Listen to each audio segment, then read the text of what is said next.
I used to think road trips were the safest kind of escape.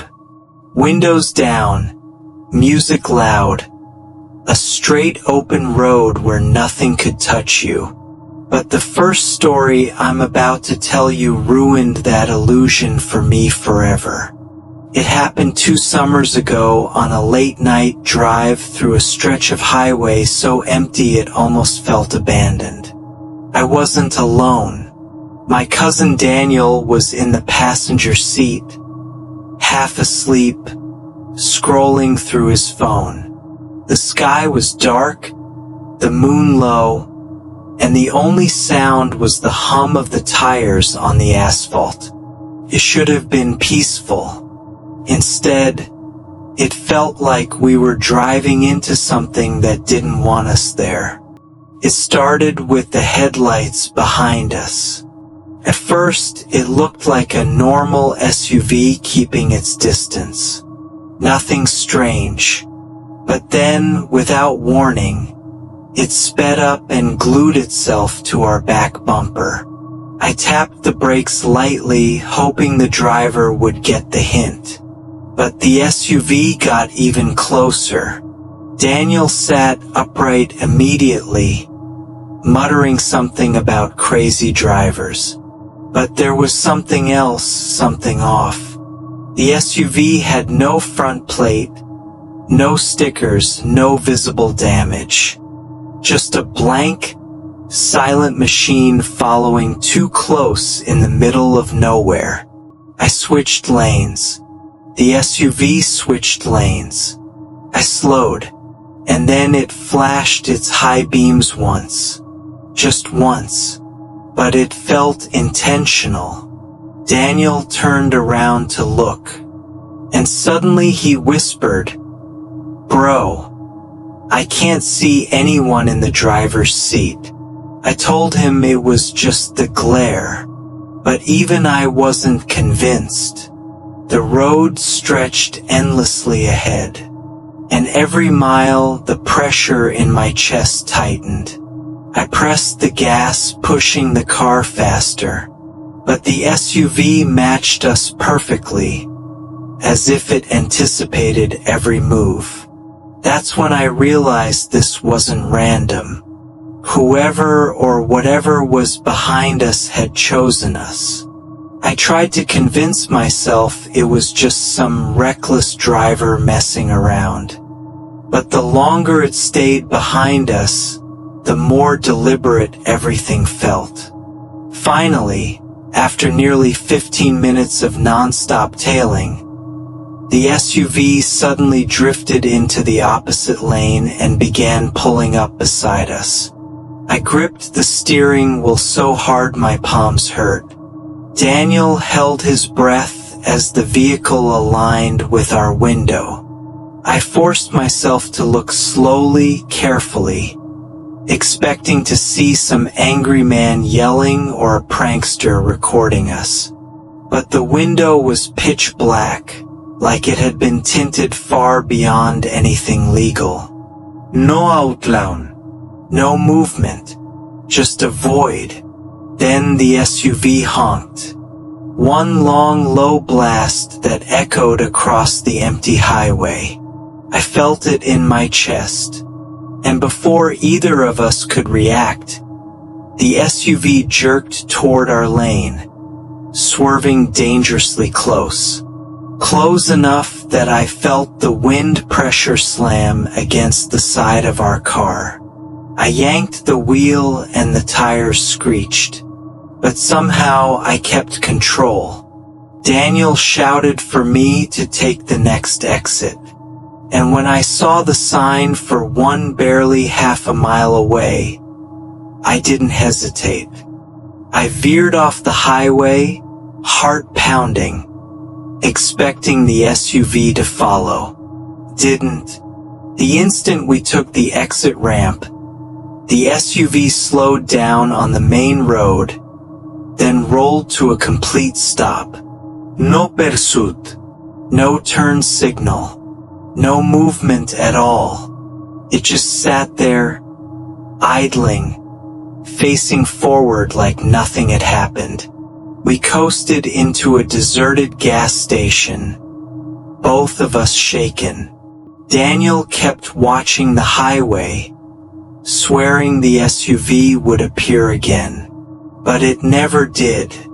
When we finally got home, he looked up reports from that highway. Dozens of people had experienced the same thing. A black SUV with no plates, stalking drivers late at night. Never identified, never caught, and never seen in daylight. We never took that route again.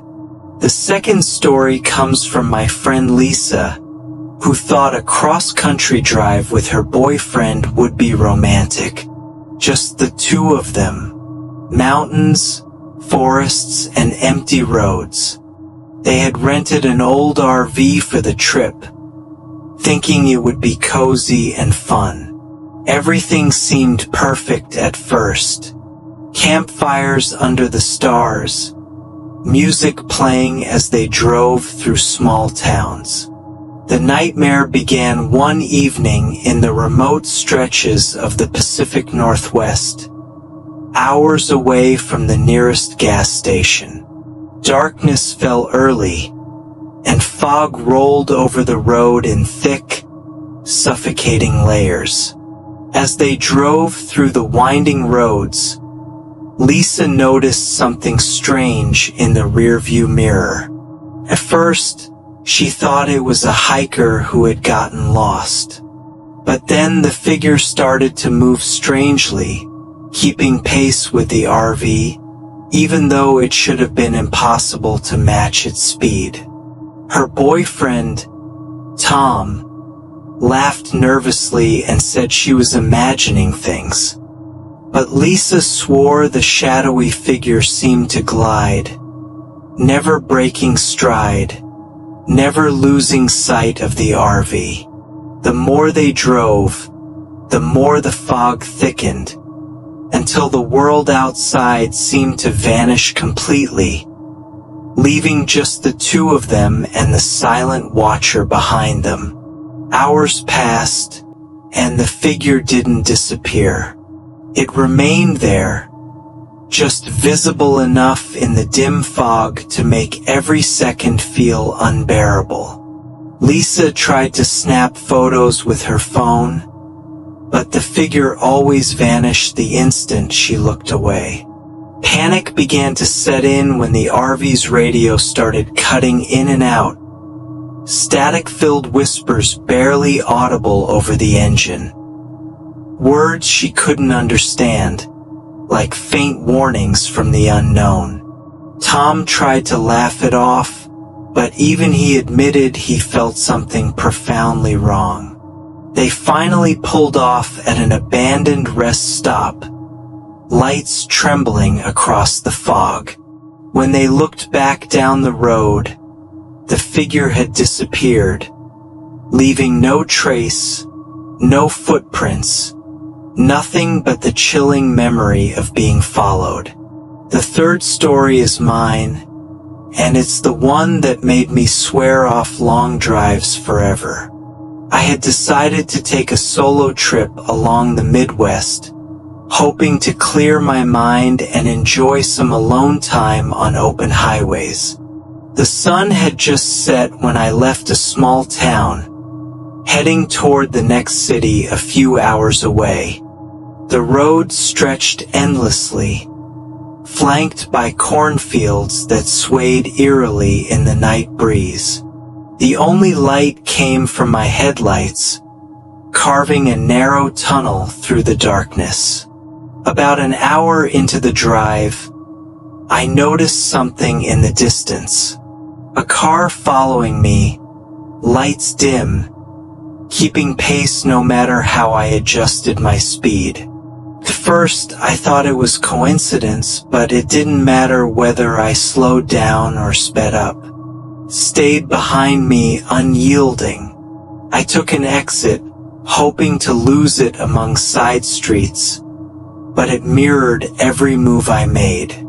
My heart was racing, Sweat coated my palms as I gripped the wheel, scanning for signs of who could be driving. The car had no license plate, and in the dim glow I couldn't make out a single detail inside.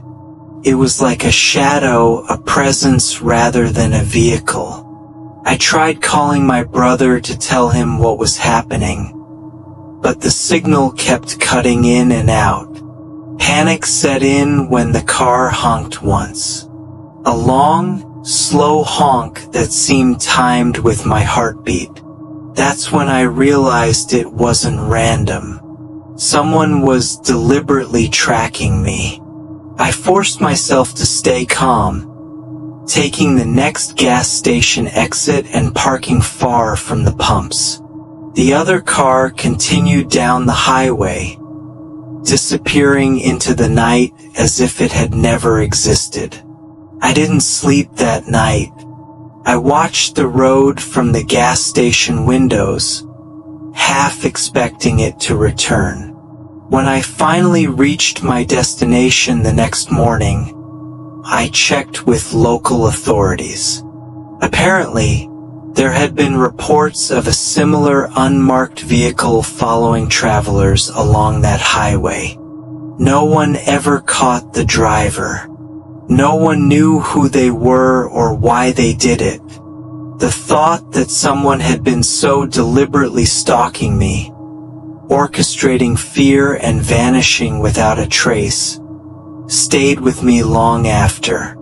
I've driven many roads since, but never the empty stretches at night. And I never will. Some journeys aren't meant for adventure. They're meant to remind you that the road can be far more dangerous than it looks. And some strangers watch you more closely than you realize.